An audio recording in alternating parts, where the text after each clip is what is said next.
The Lord is holy and worthy of our praise, especially in our family life. Sabi po nila, ang pamilya daw is the basic unit of society.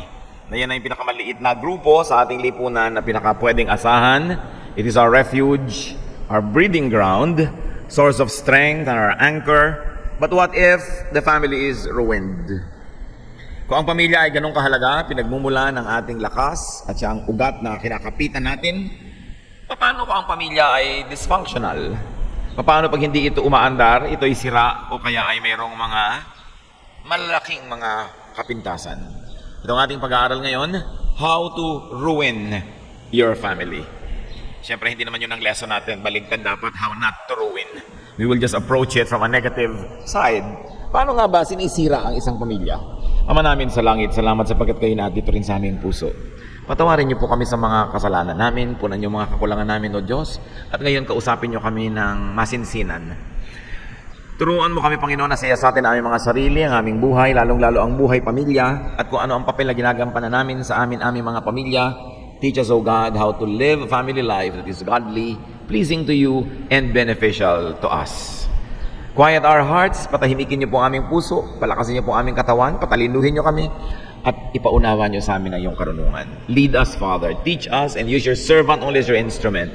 Let your Spirit protect us from all lies and falsehood, from works of evil men and evil spirits. Lead us. Take our praises and worship, O Lord, unto your throne. And we bring our offerings, we bring our gratitude, and now we ask you to bless us. Lead us. In the name of your Son, Jesus, we pray. Amen. How to ruin your family. Family life could either be heaven or hell. Konti lang yung nasa gitna na neither. Early childhood experience could make or break a child for life.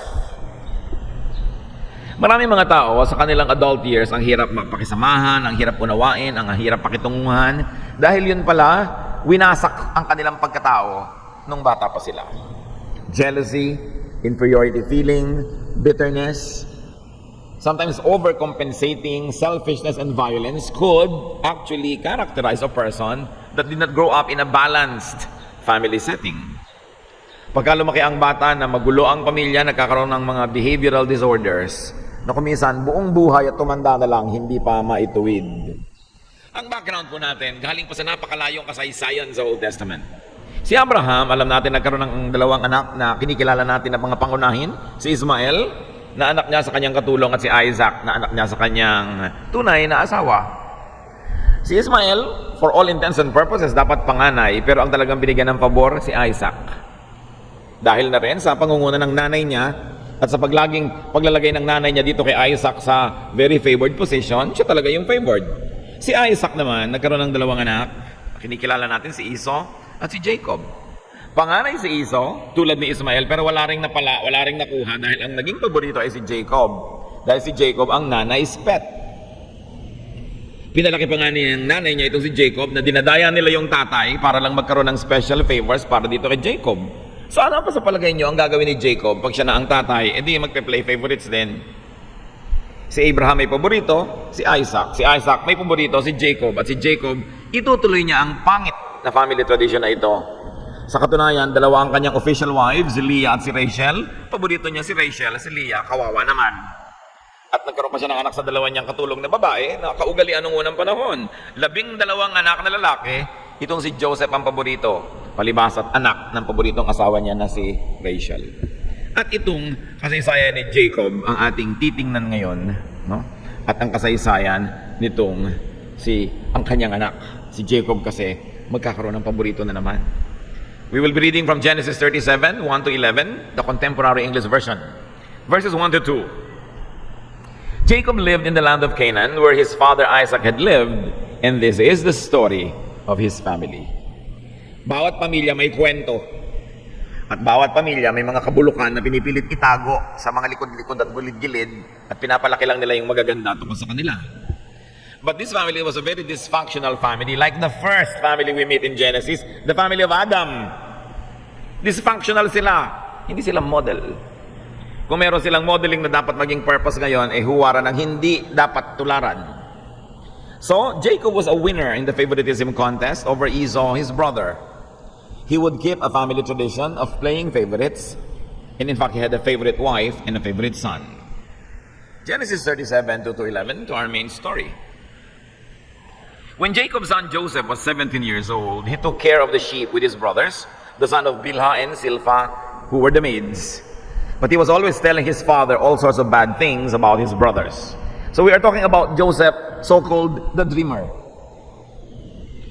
Siya ay paborito ng kanyang tatay at mahilig siya laging magsumbong at manira sa kanyang mga nakatatandang mga kapatid. Verse 3, Jacob loved Joseph more than he did any of his other sons, because Joseph was born after Jacob was very old. Jacob had given Joseph a fancy coat to show that he was his favorite son. And so Joseph's brothers hated him and would not be friendly to him. One day Joseph told his brothers what he had dreamed, and they hated him even more. Joseph said, "Let me tell you about my dream. We were out in the field tying up bundles of wheat. Suddenly my bundle stood up and your bundles gathered around and bowed down to it." His brothers asked, "Do you really think you're going to be king and rule over us?" Now they hated Joseph more than ever because of what he had said about his dream. Joseph later had another dream, and he told his brothers, "Listen to what else I dreamed. The sun, the moon, and 11 stars bowed down to me." When he told his father about this dream, his father became angry and said, "What's that supposed to mean? Are your mother and I and your brothers all going to come and bow down in front of you?" Joseph's brothers were jealous of him, to say the least. Now, why did Joseph's brothers hate him? Because he was the obvious favorite. Sabi, sa dinami-rami ng anak ito, ang paborito, binigyan ng isang napakagandang jacket or balabal or whatever it is. Multicolored, ibig sabihin, mahirap gawin, kinukulayan pa. At ibinigay ito bilang tanda na talagang siya ang paboritong anak. Lalo namang nagalit, nainis at nagselos yung mga kapatid sa kanya. Parang hindi pa sapat yon na naginip pa ang Joseph na siya ang bida at yung kanyang mga kapatid ang mga supporting roles. Nadagdagan pa ng panaginip, pati mga magulang niya magbabaw na ngayon sa kanya. At siya na ngayon yung pinaka-maningning sa kanyang entablado. He was the obvious favorite. But why would the others hate him? Because every child wants to be loved. Every child wants to be the favorite of his parents. Bawat selos, every form of jealousy is a cry for help. Nagseselos, nagagalit, naninibugo ang isang tao bilang paghingi ng saklolo dahil sa palagay niya, hindi siya nabibigyan ng sapat na pansin o pagmamahal o pag-ibig at dinadaan yun sa selos, dinadaan sa inggit. Every child is crying out for love, for affection, for attention. And every extra attention you give to a favorite is an attention you steal from those who are not your favorites. Kung ikay magulang, mga magulang, ang bawat dagdag na atensyon na ibinibigay nyo sa inyong paborito ay ninanakaw nyo sa inyong mga ibang anak na hindi nyo paborito. Because you have only so much love to give. So you steal from Peter to give to John. Napakalaking krimen at napakalaking kasalanan ng magulang to play favorites and to make it obvious. Kumisa naman talaga sa loob mo, merong mas magaan ang loob, may mas gusto kang kasama, mas magkamukha kayo na ugali o mas magkamukha kayo ng nunal. So siya ang paborito mo. Pero para ipakita mo pa yon in an obvious way, magulang ka, dapat minamahal mo lahat ng iyong mga anak. Ang unang-unang sumisira sa anak, magulang eh. Hindi naman kabarkada. Magulang muna. Pag hindi pinalaki ng tama, hindi pinalaki ng balanse at hindi minahal ang bata, nagkakasira-sira ang kanyang karakter. Every child wants to be a star. Eh pag isa lang yung ginagawa niyong star, di ba? Unloved and underloved children grow to become love-hungry adults. Kaya yung mga batang lumaki na walang pag-ibig ng tatay, buong buhay naghahanap ng papa. Kasi kapos siya ng papa nung bata pa siya. Kaya kuminsan anak na babae yan, lumaking walang ama, walang nagmamahal, kaya lahat na lang ng mukhang tatay sa paligid naging boyfriend. Kasi naghahanap ng papa. Di ba? Kuminsan nga lalaki na yung anak, hindi rin minahal ng lalaki. Pag laki ni lalaki, naghahanap din ng papa. Eh kasi hindi pinapa ng tatay niya. Tapos magagalit yung tatay, ang laki ng pagkukulang niya, kaya naging ganun yung anak niya. Napakalaki ng responsibilidad ng magulang. Hindi sapat na nag-meet yung sperm and egg ay may anak-anak. Madaling maging magulang pero hindi madaling maging magpaka-magulang. It's easy to become a biological parent, but to be a father, a mother, it is a serious vocation. Now, how to ruin your family? Jacob, father, mother, lolo, lola, play favorites. Yan ang garantisadong paraan para wasakin yung pamilya nyo. At yan lang ang focus natin today on ruining the family, although there are many ways. Favoritism. Ignore and belittle all the others. Kailangan gawin mo pang obvious. Make it obvious. Ipaghalandakan mo sa lahat na ito yung paborito mo. Ito yung may lakad, itong batang itong isama mo. Pag birthday niya, maraming handa. Sa birthday ng iba, wala. Pag may bibiling ka, laging special yung sa kanya. Pag may pasalubong sa kanya lang, gawin mo yan. Garantisado, you will ruin your family. And encourage your favorite to offend his brothers and sisters. Siyempre, si bata naman, lalaki ang ulo, magiging mayabang. Sige pa, palakihin niyo pa ulo, payabangin niyo at kawawain niya iba niyong mga kapatid. I-display niyang kumakain siya ng pagkasarap-sarap na tsokolate. No? Habang nakatingin lang yung mga iba niyang mga kapatid. Pag matutulog kayo, lagi niyong itabi. Pag maglalakad kayo, hawakan niyo pa yung kamay niya. Yung iba, hayaan niyo nang mabundol-bundol ng mga tricycle. Hindi niyo naman paborito eh. Dote on your brat. Because every kid can be a brat. Especially when encouraged. Proverbs 22:15, all children are foolish, but firm correction will make them change. Hindi lang magulang ang kausap natin dito, mga lolo, lola, mga tito, tita, at mga kapatid na mga matatanda. Kung minsan may paborito rin kayong mga bunso-bunsong mga kapatid. Yung iba na ignore na. Kaya kadalasan sa pamilya, yung mga dysfunctional ang mga ugali, yung mga nasa gitna. Kasi, yung panganay napansin, dahil una, yung mga bunso napansin na dahil huli na, yung mga nasa gitna, parang, nandyan ba kayo? Hindi napapansin madalas. Now, ikaw si Joseph, ikaw yung favored child. How to ruin your family? Backstab your siblings. Siraan mo yung mga kapatid mo. Genesis 37:2, but Joseph was always telling his father all sorts of bad things about his brothers. Magkakutsaba yung mag-ama, magkakampi. And Joseph, paborito ka rin lang, display your multicolored coat. Ipakita mo. Binigyan ka na nga ng palihim ng tita mo ng konting pera, bilangin mo sa harap ng iba mong mga pinsan at kapatid na hindi binigyan. Ipagyabang mo para mainis sila sa'yo. No? Promote yourself. Mang-inggit ka, mag-inarte ka pa. Make everyone envious of you. Alienate and anger them. Push them away from you. Teach them to dislike and even hate you. At pag namatay na yung mga matatanda, ikaw na lang kasama ng mga kapatid mo, lagot ka. Sige, ilayo mong loob ng mga kapatid mo sa'yo. Indulge in self-promotion and get hated all the more. What's more, you are the favorite. Put your loving parent in a bad light. Hayaan mong magalit yung mga iba mong kapatid sa mga magulang mong paborito ka. Huwag mong pagmalasakitan yung magulang mo. Hayaan mong kamuhian ng iba mong mga kapatid. Sirain mo ang pamilya mo. Make your siblings angry with him or with her, your father or your mother. And if you could, offend even your doting parent. Kung nakakalusot naman, pati magulang mo, suwagin mo. Para magkasira-sira na kayo, bilisan mo. Para pag nalungkot ka, walang dumamay sa'yo. Para pag nangangailangan ka, wala kang katulong. Para mag-isa ka sa buhay. Ngayon, ikaw naman si non-favorite, mas marami ito. Huwag kayong mag-alala mga hindi paborito. Malaking asosasyon ito. Maraming members, no? Hindi kayo paborito, pangit ang kalagayan nyo, di papangitin nyo pa. No? Worse than you're already bad press. Hate the special prince and princess. No? Joseph was hated, sabi sa Genesis 37:4, and so Joseph's brothers hated him and would not be friendly to him.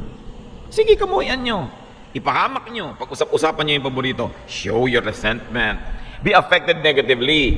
Bring out the worst. Bring out the evil in you. Total, hindi ka paborito. Lalo mong inisin yung paborito. And therefore, prove yourselves unworthy of being loved by your parent. Dahil sa pangit na ugali mong ipinapakita, dahil nagsiselos ka, naiinggit, patunayan mo sa magulang mo na tama nga sila, na hindi ikaw ang paborito nila. Di ba kung hindi ikaw ang paborito, tas ang ganda-ganda ng behavior mo, mag-isip-isip naman yung magulang mo, teka, mahusay naman tong anak ko na to ah. Pero pagka sinabi ng magulang mo na, alam mo, kaya yung paboritong ko yun, tingnan mo tong asal itong isang ito, kay sagwa. Lalo mong binibigyan ng dahilan yung may ayaw sa'yo na ayawan ka nga. Kaya kailangan kumikilos ka rin dyan. Prove your biased parent right, na tama yung kanyang choice. Then push your parent to be more protective of the favorite. Lagi mong i-attack, lagi mong simangutan, lalo mong kainisan, at itutulak mo lang yung magulang mong lalong ipagtanggol yung kapatid mo na yon. These Genesis families really have started it all. No? Dapat huwag silang tularan. Mga lessons mga kapatid. Parents of authority or persons of authority like parents, officials and leaders in organizations and schools, offices, judges, you are all to be impartial. You should not play favorites. And if it cannot be helped because yun ang nararamdaman nyo, at least don't display it. Psalm 33, 4-5, the Lord is truthful. He can be trusted. He loves justice and fairness, and He is kind to everyone, everywhere on earth. Yun daw ang gusto ng Panginoon, pantay-pantay na pagtingin. Lalo galing sa magulang. Yung iba naman, ang paborito, hindi yung person, yung gender.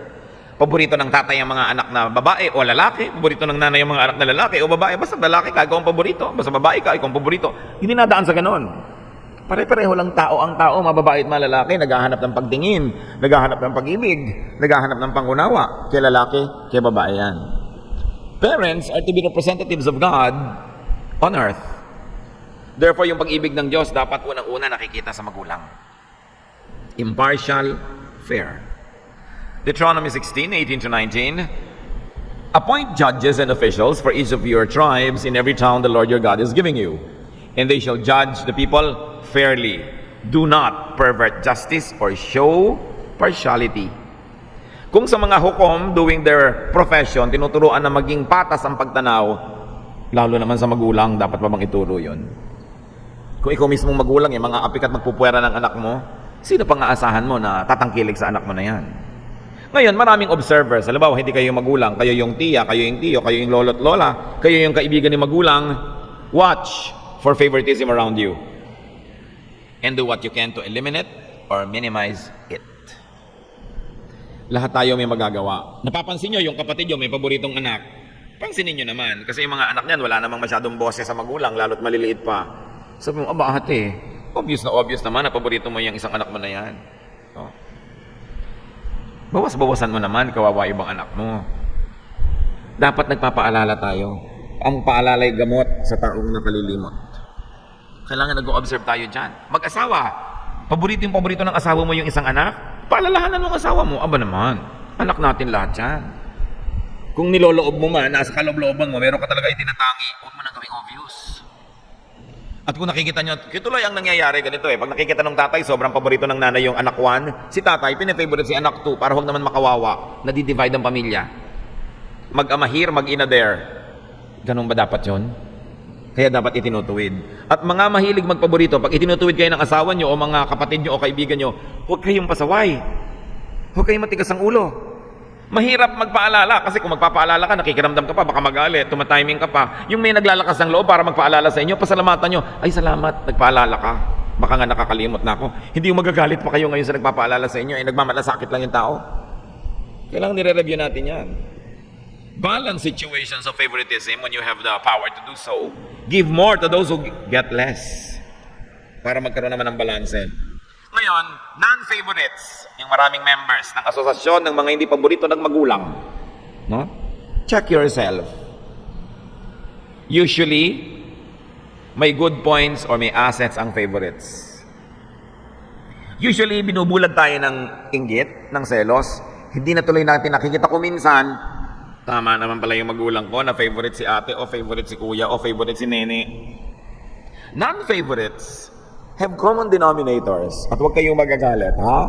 Mga non-favorites. Marami sa mga non-favorites, usually talaga unnice, unpleasant. No? Maaskad ang mga ugali.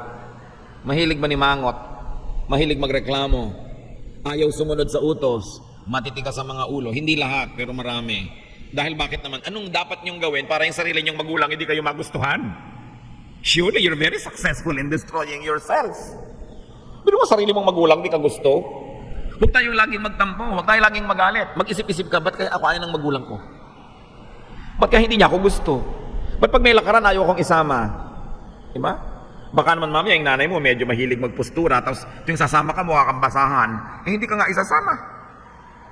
Babagay mo rin siyempre, dun sa gustong i-project ng pamilya nyo na image, kaya naniniwala ka doon kaya hindi, kung gusto mong kasali ka.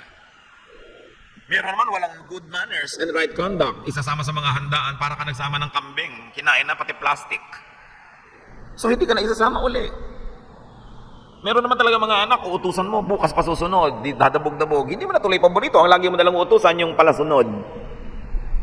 So, huwag muna kayo magtampo ha, mga hindi paborito. Mandalamin muna kayo. Para maisip nyo kung bakit hindi. Kasi usually, bulag na bulag tayo sa mga sarili nating kapintasan. Non-favorites are usually trying too hard or unnatural.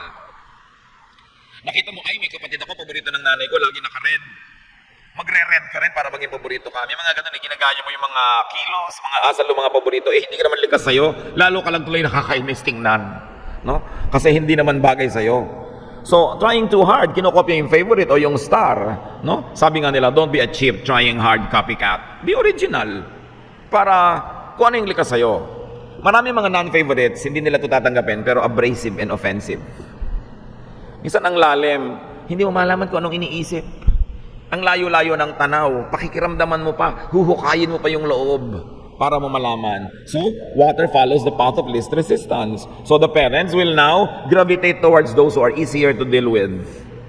Marami pa sa mga hindi paborito sila yung jealous and hard to be with. Hindi lahat. Meron talaga biktima ng mga kamalian ng magulang, pero meron naman talagang sila ang ituturo sa marami na huwag mo kong gawin paborito. May pinagmamalaki pa nga, alam nyo, madaming taong naiinis sa akin kasi nakakainis ako. Walang biro, may mga kilala kong ganyang tao, pinagmamalaki pa nila. So niya, alam mo kung anong gift ko? Manginis. Bakit nga ba may taong gano'n? Hindi ka naman inaano, naiinis ka na. Nandun lang siya, ba't mabigat ang dugo ko sa taong to? Hindi ka naman inaano. Kasi usually, yung vibration na nanggagaling sa kanya, yung energy, negative. Yung spirit mo ngayon, beyond words, beyond reason, naiintindihan yung vibration na yun, kaya lumalayo. Kaya sa malayo, loob ko dyan, di ko alam kung bakit. Hindi naman mahalaga yung alam, ang mahalaga yung nararamdaman. Kaya tayo may pakiramdam.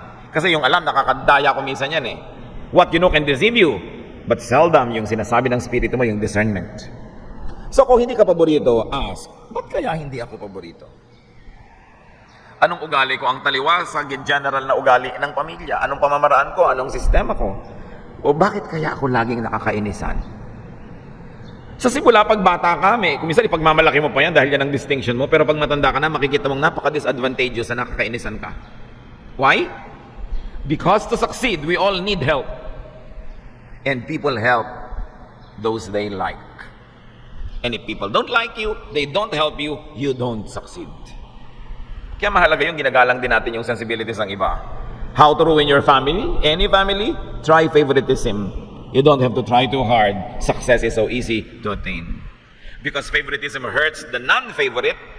Magre-rebelde yan, aalma, lilikha ng gulo. It also hates the one playing favorite, the magulang. Kasi makakainisan siya ng mga hindi niya paborito. But it also hurts the favorite because it alienates everybody else from them. Lahat lugi. Akala nyo ba, ginagawa nyo ng pabor yung anak nyong paborito na sobrang yung ninenene, sobrang yung binibaby? Nakakainisan siya ng iba. Kaya kung may anak kayong maingay, halimbawa, dito sa church, may anak kayong malikot, walang ginawa ko yugyugin yung silya ng katabi nyo. Kanina nakapusod, ngayon nakalugay na. Kasi kakakalug ng anak nyo sa kanyang silya, no? Nakalug na. Buti na lang, hindi pala niya kinalug yung gamot na ininom niya kaninang umaga. Kinalug ng anak nyo, nakalug na rin sa loob ng tiyan niya yung gamot. Alam niyo yon? Muhing-muhi sa anak nyo. Kung pwede lang niyang ganunin yung mukha ng anak nyo. Pero kasi sister and brother nakatingin, pero yung kaluluwa niya, ang totoo, sinasakal niya yung anak nyo. Mahal niyo yung anak nyo, sampigahin yung kote, pak! Yung malakas, yung nakakakita siya ng mga bituin. Magbe-behave yan. Pag nag-behave yan, maaawa pa yung mga tao, sasabihin pa sa'yo, huwag mo namang ganyanin yung bata. Pero subukan mong magpigilan, payaan mo lang, muhing-muhi ang lahat sa kanya. Mga magulang hindi marunong eh. Akala nyo yung bine-baby nyo yung anak nyo, good for her. No. Tinuturuan nyo everybody else na mainis sa bata. So kung talagang ang likot, ilubog nyo yung mga kuko nyo sa kanyang braso. Dito ka! Huh? Hindi hinahayaan nyo siya magpiko, magbanding body dyan, magtumbang preso sa paligid. Muhing-muhi. Pag ito yung umaga, sabi ni ito na naman yung batang impacta. No? Gusto niya ba ganon? Yung mga magulang bulag eh, akala nila ang ganda-ganda ng anak nila, nakakatuwa, pero sila lang yung natutuwa. Huwag niyong hahabaan ng ribbon, baka makita nyo nakabigti sa isang sulok. No? Binigti ni sister. No? Dahil ang anak nyo, brat. So, sa pagmamahal mga magulang, don't give to Peter by stealing from John. Anak nyo lahat yan. Every child is entitled to love. Kailangan, binibigyan nyo. Hindi katulad ng malaki-malaki na sasabihin pa ni Maricel Soriano, inagaw mo ang lahat sa akin. Di ba? Ganyan yung mga ibang magkakapatid. Inagaw mo na pagmamahal ng tatay, inagaw mo ng nanay, pati lumang piano, naagaw mo na, sa'yo na lahat. So yung mga tao, bitter. And usually, children who grow up like this, ang hirap makasama buong buhay kasi lagi naghahanap ng pag-ibig, lagi naghahanap ng make-up from other people. Usually, ang nagsasuffer ito, yung mapapangasawa. Bago kayo magpakasal sa isang tao, tingnan nyo, ano ka ba? Battered child ka ba? Hindi ka ba minahal ng magulang mo? Binugbog ka ba? Lahat-lahat. Kaya nyo sinasabi yun, hindi para siya rejectin, para alam nyo kung paano siya mahalin, para mapunan naman. Ngayon, kung kayo yung inapi-api ng mga pamilya nyo, mga kapatid, huwag nyo namang gantihan yung napangasawan nyo. Na lahat ngayon naman sa mga ugali ninyo, pagpapababy nyo, sa kanya nyo gagawin para makabawi kayo sa hindi nyo natanggap sa magulang. Huwag nyo naman sisingilin din si Peter sa utang ni John. Kailangan, lahat tayo magbabalance. Kaya sa mga school, ayoko niya mga contest, yung lagi na lang may winner. Dapat kung nagbibigay ka ng award, lahat ng bata sa classroom may award. Imbentohan mo ng award. Alam mo ba yung damage sa bata na kahit kailan hindi na lang siya nakaakyat sa entablado? No? Tapos galit na galit pa yung nanay, ikaw hindi ako nakakaakyat, bago pa naman ang damit ko. Akala ko pa naman, ikaw ang most punctual. Alam niyo ng mga ibang tao, wala nang asset kundi to come on time. So at least, kailangan mag-come on time ka na. Kaya may most behaved, most cheerful, most anything para lahat magka-award. Kung teacher kayo, don't leave anyone out. Kayo yung magulang sa classroom, every child is entitled to be a star. Kaya kahit ano umimbento kayo, mga hindi lumikot for 1 minute award. Never mind na 15 minutes na parang wawatusi siya dyan. Kasi ang bata, iba yung binibigyan mo ng affirmation. Pag may mga contest, laging may winner, kaya kahit na 12th honorable mention, magbibigay ka. No? Most beautiful in blue. Yung kahit ano, para meron siyang sarili niyang star. Kawawa yung lumalaki na wala man lang kaning-ning-ning-ning. So do not emphasize contest. Eh alam niyo ba ang pinakamalaking competition ground? Hindi naman sa battlefield sa pamilya. Bakit ang ate mo ganito, ba't ikaw hindi? Ba't ang kuya mo ganon, ba't ikaw hindi? Hindi niyo lang alam what damage you are doing when you compare your children unfavorably with the other brothers and sisters. So emphasize unique and individual gifts. Because according to the Bible, everybody has a gift from God. Magulang kayo, hanapin nyo yon. Hindi yung isa lamang yung gino-glorify ninyo na asset ng mga anak nyo. So guilty parties, mga mahilig magpaborito, repent. The end is at hand. No? Make up.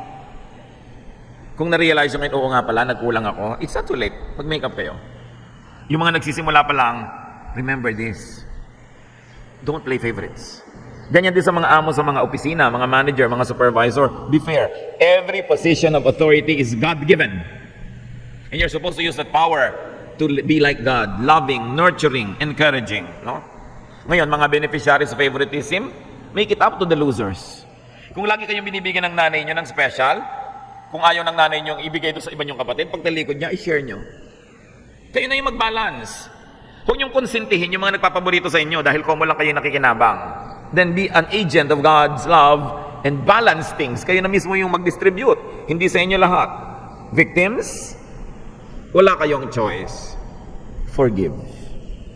Because it's the only way you can be free from a terrible childhood.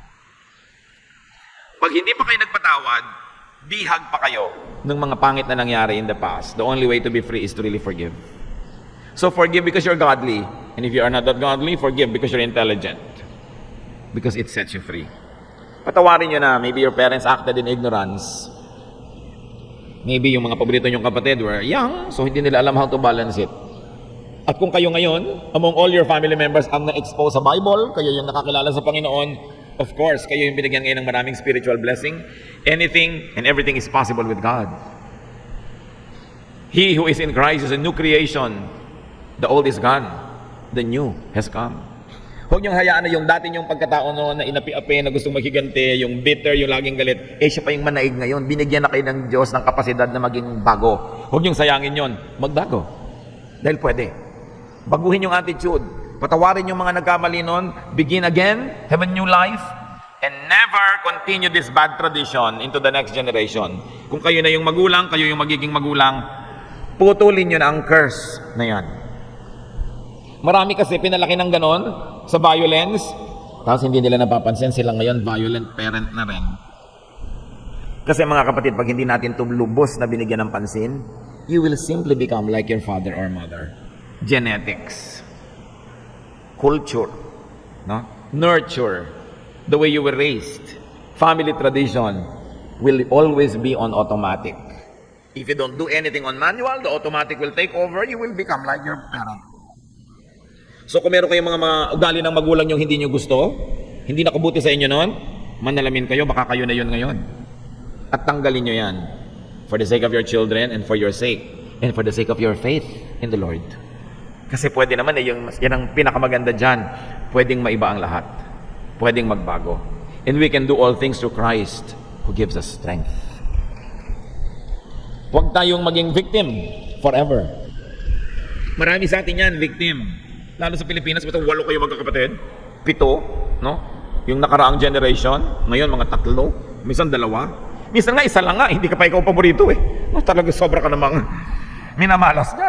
Kaisa-isa ka ng anak, hindi ka pa paborito. At least, alam mo, isipin mo, mahal naman ako ng Diyos. Diba? At ang Diyos, marunong magmahal yan sa akin. Pero huwag niyong gawin nyo na empty comfort, kasi yun ay totoo. Kaya may Diyos. Lahat ng pagkukulang sa atin ng tao na dapat sana pumupuno sa atin, pupunan niya ng Diyos. Pero ialay natin ang ating puso, punuin natin ang puso natin ng Espiritu ng Diyos, and there will be balance. Then learn, improve on yourself, and improve the next generation. Maraming ugali ang mga pamilya hindi maganda, but you have to be conscious para hindi na bumalik at magpaulit-ulit pa. Ama namin, alam niyo kung sino-sino sa amin dito ang mga biktima ng favoritism. Alam niyo rin kung sino ang guilty of practicing it. Alam niyo rin kung sino yung mga nagiging paboritong nagbe-benefit. Turuan niyo kaming lahat, Panginoon, na balansin ang mabuhay pamilya. Turo mo sa amin yung pamamaraan nyo na makatao, mabait, mabuti, mapagmahal. At sa lahat, lalong-lalo na ng mga naging biktima na ngayon ay mga anak mo na, turuan mo kami, Lord, to forgive, to forget the past, and to learn from it. Na maging mas mabuti kaming mga magulang kaysa yung mga magulang namin ay naging mabuti sa amin. Turuan mo kaming kopyahin yung magaganda nilang ugali at putulin at huwag nang ituloy pa yung hindi magaganda. Lalong-lalo kaming nakakilala sa iyong anak na si Jesus. Mas may kakayanan kami na baguhin at pagandahin ang buhay. Teach us. Magbulay-bulay tayo mga kapatid. At lalong-lalo yung may mga hinanakit sa mga magulang, mga galit dahil hindi kayo naging paborito, inggit at selo sa mga naging paborito, huwag kayong aalis sa inyong kinakalagyan nang hindi kayo nagpapatawad. Inipon tayo ng Panginoon para tapusin na yan, burahin na, alisin sa ating buhay, para gumaan ang ating puso at maging handa tayong tumanggap ng maraming pagpapala. Let's bow before the Lord. Sino man sa inyo ang merong sama ng loob dahil hindi kayo naging paborito, ask God to give you grace and you forgive now. Decide in your heart to forgive. Set these people free from your anger and from your bitterness, and you will also be set free. At lahat ng guilty of practicing this, seek forgiveness from the Lord, and from now on, make up for it. Let's be alone with the Lord. Oh God, bless your people. Kung anong kulang, kung anong sobra, balansehin niyo po kami. Let's spend some time in quiet meditation before the Lord.